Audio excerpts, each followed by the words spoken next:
মালিক জিজ্ঞাসা করে প্রতিদিন, বান্দা কি কারণে আমাকে ছেড়ে দিলা? হ্যাঁ, রাত 12টা বাজে, তুমি ঘুমায় গেলা, মা ঘুমায় গেল, বাপ ঘুমায় গেল, বিবিও ঘুমায় গেছে, পাড়া পড়শি ঘুমায় গেছে। আল্লাহ বলেন, আমি তো ঘুমাই নাই বান্দা, আমিও তো ঘুমাই নাই। সারাদিনে আমিও তো জগৎটা পরিচালনা করছি, তবুও তো আমার কোনো ক্লান্তি নাই, আমি তো ঘুমাই নাই। কেন ঘুমাই নাই জানো বান্দা? রাতের 2টা বাজে যদি তোমার পেশাব করতে হয়, রাতের 3টা বাজে যদি তোমার দরজা খুলতে হয়, তখন যদি তোমাকে উঠতে হয়, আর আমি যদি ঘুমায় যাই বান্দা, তোমারে চোখ মেলে দিবে কে?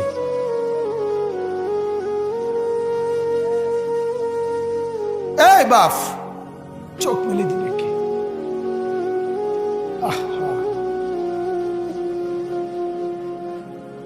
আল্লাহ আমাদেরকে মাফ করে।